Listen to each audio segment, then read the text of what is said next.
Shalom saudara-saudaraku, kita jumpa lagi dalam renungan harian GP Kris Pangkal Pinang.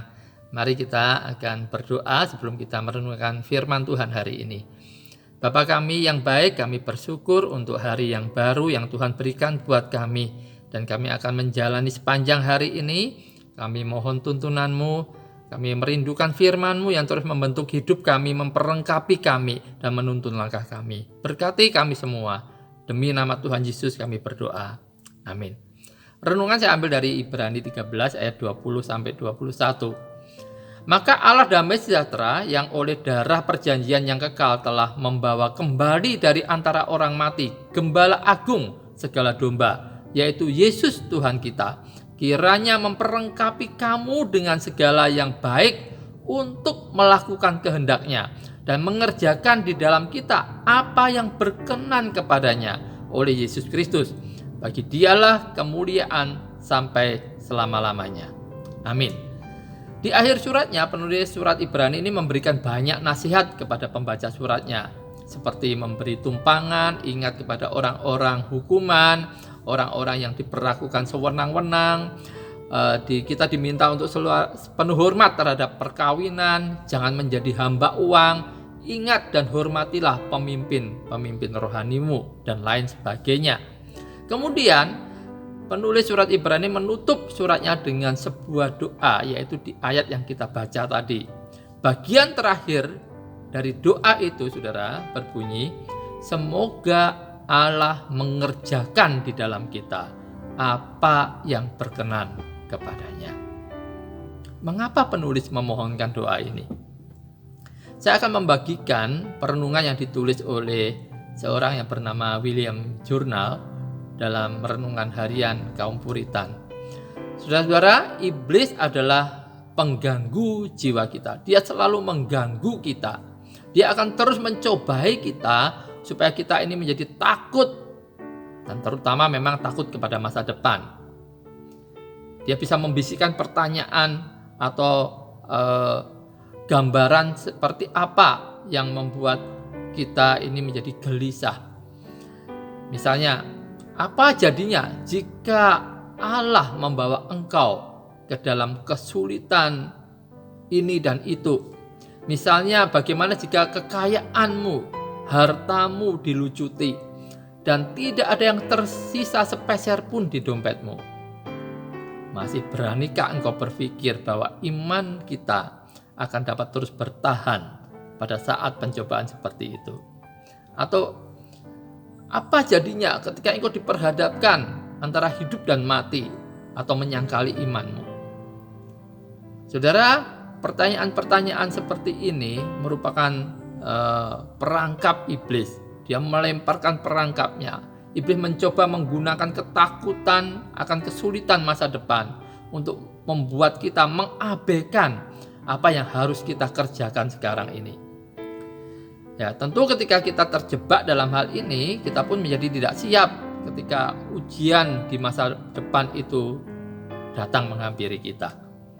Maka kita perlu supaya Allah terus mengerjakan di dalam kita, supaya kita setia melakukan kehendak-Nya baik pada saat ini maupun di masa depan.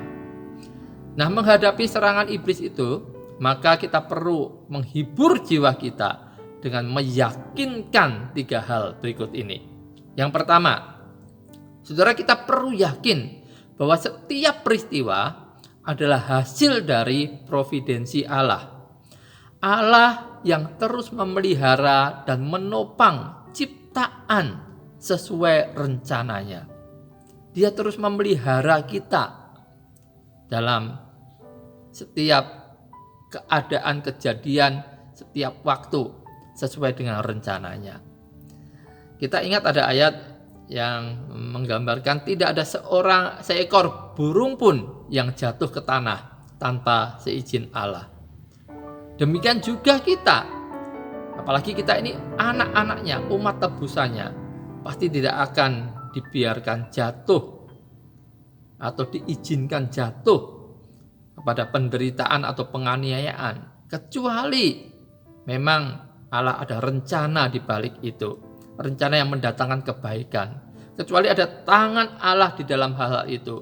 yang untuk mendidik kita, memproses hidup kita, membentuk diri kita. Semuanya untuk mendatangkan kebaikan.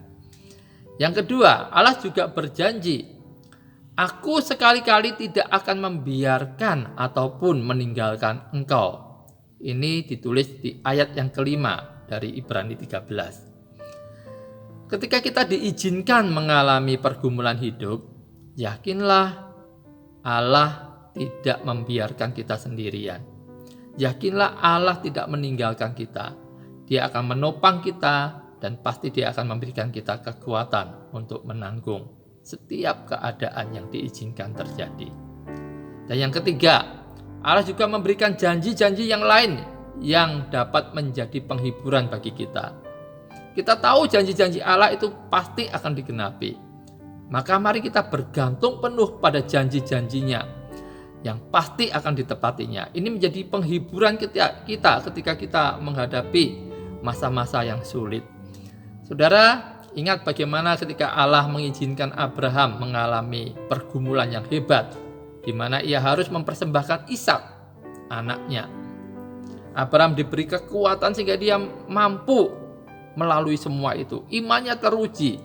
Ketika tangannya teracung untuk mempersembahkan Ishak, maka Allah tepat pada waktunya datang untuk menyelamatkannya. Saudara, ingat bagaimana Yesus mengutus murid-muridnya ke tengah danau sedangkan dia sendiri tetap di tepian.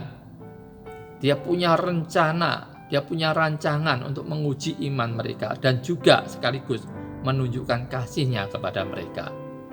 Maka hiburkanlah diri kita dengan hal ini. Sekalipun saudara tidak melihat Allah di tengah-tengah perjalananmu, tetapi engkau pasti akan menemukan Dia di akhir perjalananmu. Sebenarnya Allah selalu ada dan selalu menyertai kita. Dia akan terus memelihara hidup kita. Maka mari kita terus berdoa supaya Allah selalu mengerjakan di dalam diri kita, sehingga kita senantiasa melakukan apa yang dikehendakinya dalam keadaan apapun, dalam keadaan pergumulan hidup, ujian, pencobaan, kita tetap dapat terus melakukan kehendak Allah. Amin. Tuhan Yesus memberkati.